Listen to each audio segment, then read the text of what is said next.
स्वागत है दोस्तों आपका मेरे यूट्यूब चैनल पर। मैं आपके सामने लेकर आया हूँ गुजरात रिफाइनरी में पूछे गए पिछले वर्ष कुछ महत्वपूर्ण प्रश्न, जो कि आपके आने वाले सभी टेक्निकल एग्जामों में बहुत ही हेल्पफुल होगा, इम्पोर्टेंट होगा। तो वीडियो के लास्ट तक बने रहिएगा। तो चलते स्टार्ट करते हैं आज का पहला प्रश्न। आज का पहला प्रश्न है, to avoid gum formation storage tank are blanketing with. तो ऑप्शन ए है नाइट्रोजन, ऑप्शन बी है फ्यूल गैस, ऑप्शन सी है एयर और ऑप्शन डी है ऑल ऑफ द above। तो इन चारों में से इसका करेक्ट आंसर है ऑप्शन नंबर ए। ठीक है, तो बढ़ते अपने नेक्स्ट प्रश्न की तरफ। प्रश्न नंबर 2, क्लास ए लिक्विड विच है फ्लैश पॉइंट। दूसरे प्रश्न पूछ रहा है कि जो हमारा लिक्विड प्रोडक्ट होता है उसको हम तीन पार्ट में डिवाइड करते हैं, क्लास ए बी सी में। तो क्लास ए का फ्लैश पॉइंट पूछ रहा है कितना होता है। ठीक है, तो ऑप्शन ए है below 23 degree centigrade, option B है बिटवीन 23 टू 65 डिग्री सेंटीग्रेड, और ऑप्शन सी है बिटवीन 65 से 93 डिग्री सेंटीग्रेड, और ऑप्शन डी है 93 डिग्री सेंटीग्रेड से और एबव, मतलब उसके ऊपर। ठीक है, तो इसका करेक्ट आंसर है ऑप्शन नंबर ए। बढ़ते अपने नेक्स्ट प्रश्न की तरफ। प्रश्न नंबर तीसरा। तीसरा प्रश्न क्या कर रहा है, a material is capable of igniting spontaneously when it is expose to air और ऑक्सीजन। यह प्रश्न ये कह रहा है कि ऐसा इनमें से ऐसा कौन सा मटेरियल है जिसको हम एयर या ऑक्सीजन के संपर्क में लाते ही वह अपने आप जलने लगेगा। ठीक है, इग्नाइट का मतलब जलना होता है। तो ऑप्शन ए है आयरन ऑक्साइड, ऑप्शन बी है हाइड्रोजन सल्फाइड, और ऑप्शन सी है पायरोफोरिक, और ऑप्शन डी है हाइड्रोफोबिक। तो इन चारों में से इसका करेक्ट आंसर हो जाएगा ऑप्शन नंबर सी। ठीक है, तो बढ़ते अपने अगले प्रश्न की तरफ। प्रश्न नंबर 4। प्रश्न नंबर 4 क्या कह रहा है, inside a furnace where does the oxygen that is needed to burn fuel come from। यह प्रश्न पूछ रहा है कि फर्नेस में जो हमारा ऑक्सीजन या एयर आती है वो कहाँ से आती है जलने के लिए। ठीक है, इसका ऑप्शन देख लेते हैं। ऑप्शन ए है air entering through refractory, option B है air entering through air register, option C है air entering through shock tube, और ऑप्शन डी है एयर इंटरिंग थ्रो स्टेट। दोस्तों इस प्रश्न को समझने के लिए थोड़ा सा फिगर समझते हैं पहले।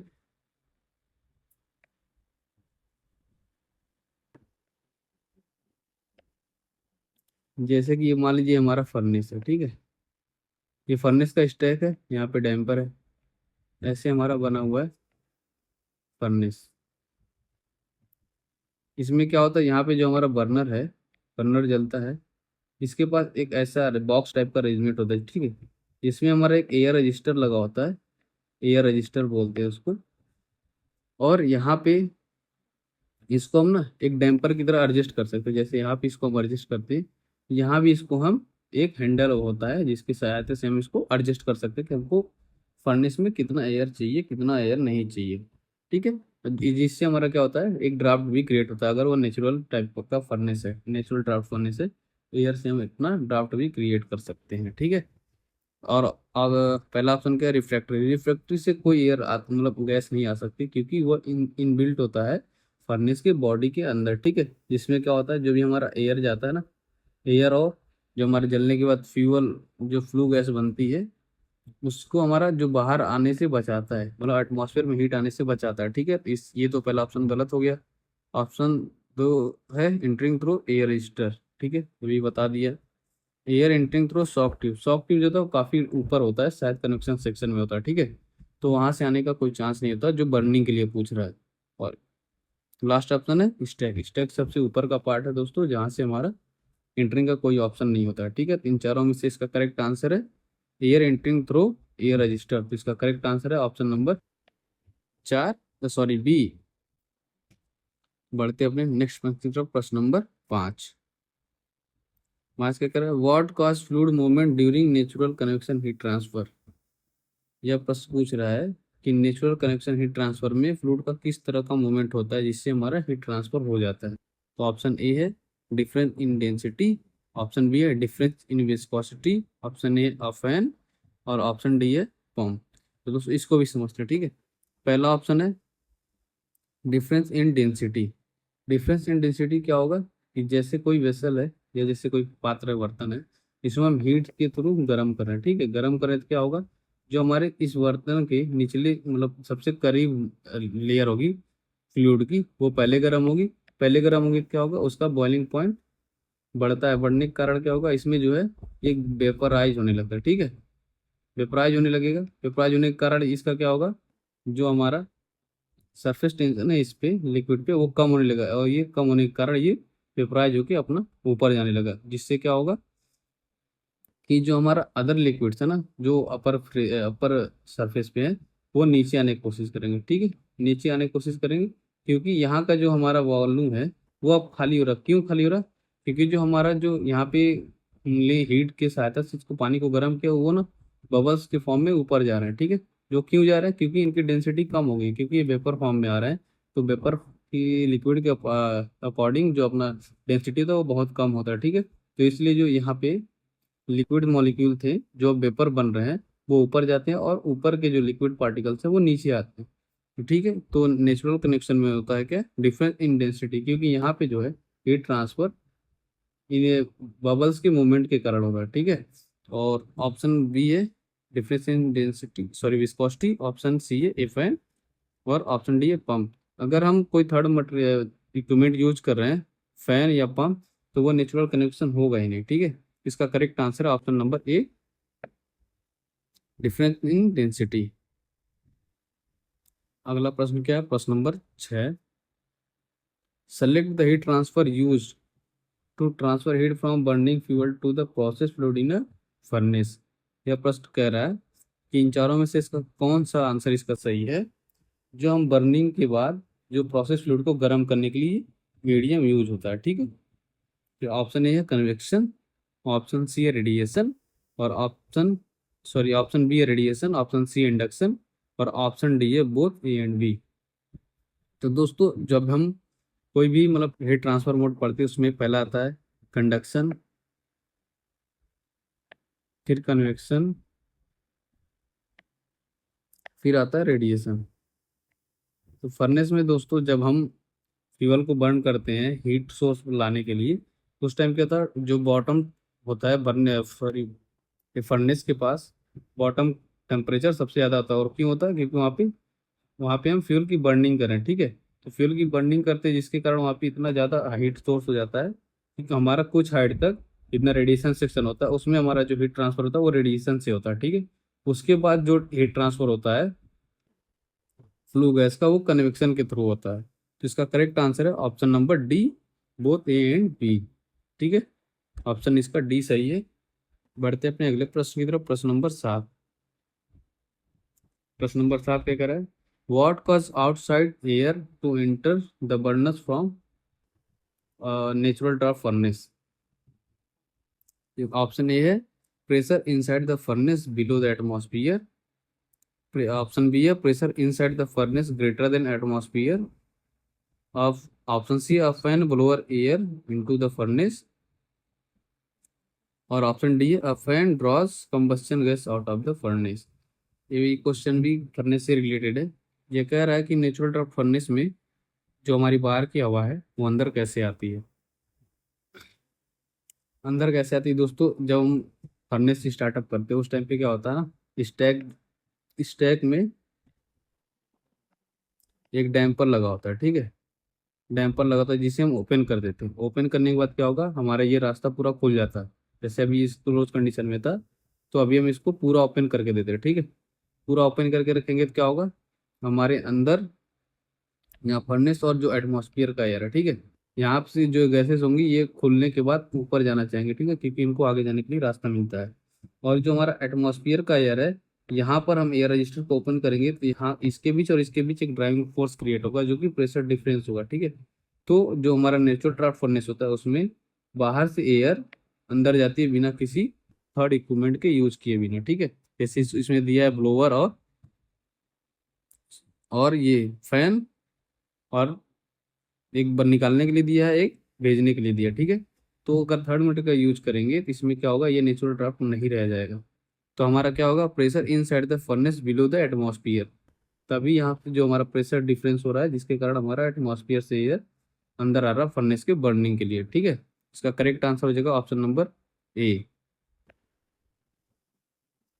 अगला क्वेश्चन क्या कह रहा है, question number 8, bridge wall temperature in furnace is the temperature at which location. ठीक है, ये क्वेश्चन पूछ रहा फर्नेस में जो ब्रिज वॉल टेम्परेचर गेज होता है वो कहाँ का टेम्परेचर मेजर करता है। तो ऑप्शन ए है रेडिएशन सेक्शन, ऑप्शन बी है बर्नर फ्लो, ऑप्शन सी है स्टैक और ऑप्शन डी है आर्क ट्यूब। ठीक है, तो बिलो द आर्क ट्यूब, तो इसका ऑप्शन क्या होगा, लास्ट ऑप्शन डी, डी इसका करेक्ट आंसर है। ठीक है, आर्क ट्यूब क्या होता है दोस्तों, आर्क पॉइंट वो पॉइंट होता है जहाँ पे हम पूरे फर्नेस का ड्राफ्ट क्रिएट करते हैं। अगर उस पॉइंट पे, जैसे मान लीजिए यहाँ पे ये आर्क पॉइंट है, ठीक है, अगर हम यहाँ पे फर्नेस का ड्राफ्ट क्रिएट मेंटेन कर लेते हैं तो हमारा जो पूरा फर्नेस है ना, वहाँ पे हमारा निगेटिव ड्राफ्ट क्रिएट हो जाता है। ठीक है, तो बढ़ते हैं अपने नेक्स्ट प्रश्न की तरफ। प्रश्न number 9, what is the meant by TMT of furnace. Option A है top metal temperature, option B है tube medium temperature, option C है ट्यूब मेटल टेम्परेचर और ऑप्शन डी है नन ऑफ दिस। तो इसका करेक्ट आंसर हो जाएगा tube metal temperature. दोस्तों एक और चीज होता है फर्नेस से रिलेटेड, उसको बोलते हैं COT। ठीक है, कॉयल आउटलेट टेम्परेचर, टेम्परेचर। दोस्तों ये जो होता है COT, तो किसी फर्नेस का ना परफॉर्मेंस डिफाइन करता है। कैसे करता है, क्योंकि अगर हम जब फर्नेस को रिक्वायर्ड टेम्परेचर पाने के लिए हम फ्यूल कंबशन करा रहे हैं, अगर हमें कॉयल आउटलेट टेम्परेचर उतना नहीं मिल रहा है तो हमें ये पता चलता है कि अंदर जितना हमको फ्यूल जलाना चाहिए जल रहा है कि नहीं जल रहा है, हमारा प्रॉपर कंबशन हो रहा है कि नहीं हो रहा। ठीक है, वो कॉयल आउटलेट टेम्परेचर से ही पता चलता है। ठीक है, तो बढ़ते अपने अगले प्रश्न की तरफ। प्रश्न नंबर 10, प्रश्न नंबर 10 क्या कह रहा है, which component support the tube on shell side of the shell and tube heat exchanger. Option A है टाई रॉड, ऑप्शन बी है सीलिंग स्ट्रिप, ऑप्शन सी है वेफल्स, ऑप्शन डी है नोजल्स। दोस्तों इस प्रश्न से रिलेटेड एक और वीडियो मैंने बना के रखा है, तो आप उस वीडियो को जरूर देखिए जिससे आपको समझने में आसानी होगी। ठीक है, इसका आंसर है ऑप्शन ए टाई रॉड। ठीक है, तो बढ़ते अपने अगले प्रश्न की तरफ। प्रश्न नंबर 11, प्रश्न नंबर 11 क्या कह रहा है, the flow of which fluid is established for during the startup of A condenser.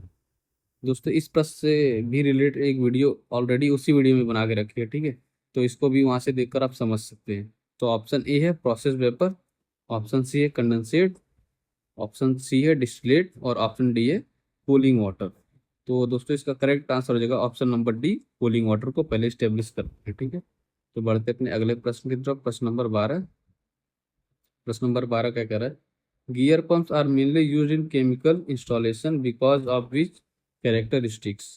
ठीक है, ये पूछ रहा है कि जो हमारा गियर पंप है उसका मेनली यूज क्या करते हैं, उसका कैरेक्टरिस्टिक्स के हिसाब से। तो ऑप्शन ए है high density fluid, option B है high viscosity fluid, option C है हाई प्रेशर फ्लूइड और ऑप्शन डी है हाई टेम्परेचर फ्लूइड। तो इन चारों में से इसका करेक्ट आंसर है ऑप्शन नंबर बी, गियर और हाई विस्कोसिटी फ्लूइड। जैसे मान लीजिए कि कोई ऑयल वगैरह है, ठीक है, ऑयल वगैरह भी क्लीन फ्लूइड होता है और विस्कस फ्लूइड होता है। ठीक है, तो इसलिए इसका आंसर है ऑप्शन नंबर बी। बढ़ते अपने अगले प्रश्न की तरफ। प्रश्न नंबर 13, 13 क्या कर, NPS defined as the difference of which two parameters. Option A suction pressure and heat, option B है suction pressure and vapour pressure, option C है वेपर प्रेशर एंड हीट और ऑप्शन डी है none of this. तो दोस्तों NPS का पहले मतलब समझते क्या होता है। एनपीएस का मतलब होता है net positive suction head, suction head. In line में से क्या पता चल रहा कि जो भी हमारा सक्शन का हेड है ना वो हमेशा पॉजिटिव होना चाहिए, जिससे क्या होगा हमारे जो पंप है वो कैविटेट नहीं होगा। ठीक है, तो इसमें हम क्या यूज कर रहे हैं, एक तो सक्शन कर रहे हैं। ठीक है, सक्शन में प्रेशर हमारा ज़्यादा होना चाहिए और दूसरा क्या होता है कि जब हमारा लिक्विड का प्रेशर वेपर प्रेशर से ज़्यादा होगा एट गिवन टेम्परेचर पे, तो हमारा जो पंप है कभी कैविटेट नहीं करेगा। ठीक है, मतलब हमारा जो सक्शन प्रेशर है वो हमेशा ग्रेटर देन होना चाहिए उसके वेपर प्रेशर से एट दैट गिवन टेम्परेचर पे। ठीक है, तो ये दो दो पैरामीटर यूज किए जा रहे हैं। कौन कौन सा, एक है सक्शन प्रेशर और एक है वेपर प्रेशर। तो इसका करेक्ट आंसर है ऑप्शन नंबर बी, ठीक है, तो बढ़ते अपने अगले प्रश्न की तरफ, प्रश्न नंबर 11 सॉरी 14 की तरफ। If we increase the liquid level in the suction vessel, what its effect on cavitation. ये प्रश्न कह रहा है कि अगर हम जो भी हमारा सक्शन वेसल है, मतलब जिससे भी हमारा पंप सक्शन ले रहा है, उसमें हम लिक्विड का लेवल बढ़ाएं तो कैविटेशन पर क्या इफेक्ट पड़ेगा। ठीक है, तो ऑप्शन ए है इंक्रीज, मतलब कैविटेशन इंक्रीज होगा। ऑप्शन बी है डिक्रीज। ऑप्शन सी है कांस्टेंट। और ऑप्शन डी है नन ऑफ दीज। दोस्तों ये सिंपल सा बात है। अगर हमारा जैसे ये वेसल है, ठीक है, ये वेसल और यहाँ से पंप सक्शन ले रहा है, तो अगर इसका लेवल हमारे यहाँ तक रिक्वायर्ड है कि अगर इतना लेवल हमें होना ही चाहिए, उसके कारण जो हमारा हेड मिल रहा है एनपीएसएस मान लीजिए, ठीक है, अगर वो हमारा कम होने लगेगा तो इसके कारण क्या होगा, ये पंप हमारा कैविटेट करने लगेगा, क्योंकि उस कंडीशन में जो सक्शन प्रेशर है वो वेपर प्रेशर से कम होने लगेगा। ठीक है, तो उस कंडीशन में क्या होगा कि जो हमारा लिकर लेवल अगर हम बढ़ाते हैं, ठीक है, अगर यहाँ तक आ गया है, अगर हम लेवल बढ़ाते बढ़ाते बढ़ाते जाते हैं, तो क्या होगा, जो हमारा पंप के लिए सक्शन प्रेशर हेड रिक्वायर्ड होगा वो उसको मिलने लगेगा, जिसके कारण क्या होगा, ये वेपर प्रेशर भी उसका कम आने लगेगा। तो जिससे हमारा लिक्विड का जो सक्शन प्रेशर है वो बढ़ जाएगा। ठीक है, उस कंडीशन में क्या होगा, जो हमारा कैविटेशन का इफेक्ट है वो कम हो जाएगा, मतलब घटेगा। तो इसका करेक्ट आंसर हो जाएगा ऑप्शन नंबर बी, डिक्रीज होगा। ठीक है, बढ़ते अपने अगले प्रश्न की तरफ, प्रश्न नंबर 15। Check valve installed in pump discharge show to prevent which phenomena. यह प्रश्न कह रहा है कि जो हमारा चेक वाल्व है वो पंप की डिस्चार्ज लाइन में इंस्टॉल किया जाता है किस फिनोमिना से बचने के लिए। ठीक है, तो ऑप्शन ए है reverse direction of rotation of pump impeller. Option B है डिक्रीज हेड। ऑप्शन सी है बोथ ए एंड बी। और ऑप्शन डी है नॉन ऑफ दिस। तो दोस्तों इसके बारे में भी मैंने उस वीडियो में बना के रखा है, ठीक है, जिसमें हीट एक्सचेंजर से रिलेटेड कुछ क्वेश्चन के बारे में बताया गया है। तो उसमें क्या होगा कि जो भी हमारा जो जैसे पंप चल रहा है अभी अभी वो सडनली ट्रिप हो गया, ठीक है, सडनली ट्रिप मतलब बंद हो गए, उस कंडीशन में क्या होगा, जो हमारे लाइन में डिस्चार्ज लाइन में जो भी हमारा प्रोसेस फ्लूइड गया है उस लाइन में बैक प्रेशर आएगा। ठीक है, बैक प्रेशर क्यों आएगा, क्योंकि सडनली जो पंप बंद हो गया तो इसमें फोर्स का जो डिफरेंस है ना वो पंप की साइड हो जाएगा, मतलब इधर हाई प्रेशर हो जाएगा और इधर लो प्रेशर हो जाएगा। तो कोई भी फ्लूइड है जो हाई प्रेशर से लो प्रेशर की तरफ मूवमेंट करती है, ठीक है, तो जैसे ही इधर आएगा तो एनआरबी का काम क्या होता है, यूनि डायरेक्शनल फ्लो। ठीक है, यूनि डायरेक्शनल मतलब इधर से जाएगा और वापस इधर नहीं आएगा। ठीक है, तो उस कंडीशन में क्या होगा, जैसे ही पूरे बैक प्रेशर से हमारा फ्लूइड आएगा पंप की साइड तो एनआरबी उसको आने नहीं देगा, जिससे हमारा क्या होगा कि पंप का रिवर्स डायरेक्शन में जो रोटेशन होगा वो बच जाएगा। तो ठीक है, तो इसका करेक्ट आंसर हो जाएगा option number A, reverse direction of rotation of impeller. ठीक है, बढ़ते अपने अगले प्रश्न की तरफ, प्रश्न नंबर 16। प्रश्न नंबर 16 क्या कह रहा है, which of the following part is use to reduce the NPSH required of the pump. Option A है impeller without wearing. Option B है double volute casing. Option C है डिफ्यूजर केसिंग। और option D है inducer. तो इन चारों में से इसका करेक्ट आंसर है आंसर नंबर डी, इंड्यूसर। ठीक है, बढ़ते अपने अगले प्रश्न की तरफ, प्रश्न number 17। If we double the speed of pump power requirement will increase how many times. दोस्तों ये कह रहा है कि अगर हम स्पीड बढ़ा दे रहे हैं, ठीक है, पंप का, तो उसका जो पावर रिक्वायरमेंट है वो कितना बढ़ जाएगा। तो ऑप्शन ए है 4। ऑप्शन बी है 6। ऑप्शन सी है 8। और ऑप्शन डी है 2। दोस्तों इसका आंसर आपको मिलेगा एफिनिटी लॉ से। ठीक है, एफिनिटी लॉ से मिलेगा, जिसमें क्या होता है, स्पीड आप बढ़ा रहे हैं, ठीक है, आरपीएम मतलब बढ़ा रहे हैं, तो उस कंडीशन में पावर क्या बढ़ेगा, तो उसमें कंडीशन होता है क्यू एच पी। ठीक है, क्यू फ्लो होता है, हेड होता है और पावर होता है।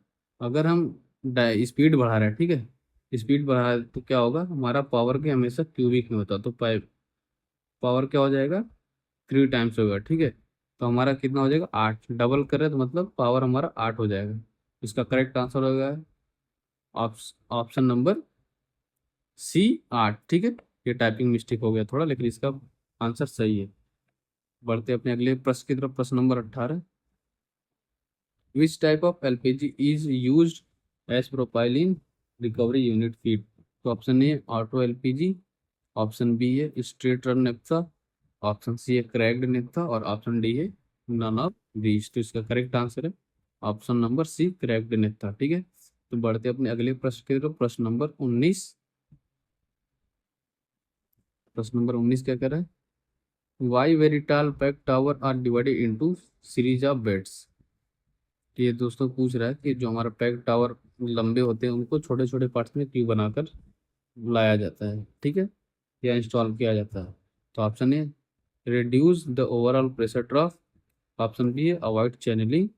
ऑप्शन सी है रिड्यूस लिक्विड होल्डअप। और ऑप्शन सी है अवॉइड फ्लडिंग। तो इन चारों में से इसका करेक्ट आंसर हो जाएगा option number B, avoid channelling. Channelling क्या होता है? जैसे कोई वेसल है, ठीक है, उसमें जब हम लिक्विड का फ्लो कराते हैं ऊपर से, तो क्या होगा, चैनलिंग का मतलब होता है कि जब कोई फ्लूइड है ना, वो अपने एकदम किनारे से, मतलब ऐसा रास्ता पकड़ के जाते हैं जिससे इसमें कोई अवरोध ना आए, कोई रेस्ट्रिक्शन ना आए। ठीक है, तो उसी चीज से बचने के लिए हम ये डिवाइड कर देते हैं छोटे छोटे पार्ट में। जब छोटे छोटे पार्ट में डिवाइड करेंगे तो वहाँ पे क्या होगा, इसको होल्ड करने के लिए हमें कुछ यहाँ पे अरेंजमेंट करना होगा, जिससे क्या होगा कि अगर ये वॉल के सहारे आएगा तो यहाँ पे इसको आगे रास्ता नहीं मिलेगा, तो ये फिर से हमारे सिस्टम से निकल कर नीचे आएगा। ठीक है, तो ऑप्शन इसका बी सही है, अवॉइड चैनलिंग। तो बढ़ते अपने नेक्स्ट प्रश्न की तरफ। प्रश्न नंबर 20, जो कि वीडियो का लास्ट प्रश्न है। ठीक है, the friction factor for fluid flow in pipe does not depend upon. Option A है पाइप लेंथ। ऑप्शन बी है पाइप रफनेस। ऑप्शन सी है फ्लूइड डेंसिटी एंड विस्कोसिटी। और ऑप्शन सी है mass flow rate of fluid. तो इन चारों में से इसका करेक्ट आंसर है ऑप्शन नंबर ए, पाइप लेंथ। जो फ्रिक्शन फैक्टर है वो पाइप लेंथ पर डिपेंड नहीं करता। तो दोस्तों वीडियो को लास्ट तक देखने के लिए थैंक यू वेरी मच। ऐसी वीडियो मैं आप लोग के लिए लाता रहूँगा। तो वीडियो को लाइक करिए, चैनल को सब्सक्राइब करिए, शेयर कमेंट जरूर करिए, जिससे क्या होगा कि मैं आप लोग के लिए और अच्छे अच्छे वीडियो लेकर आऊँगा। Thank you very much.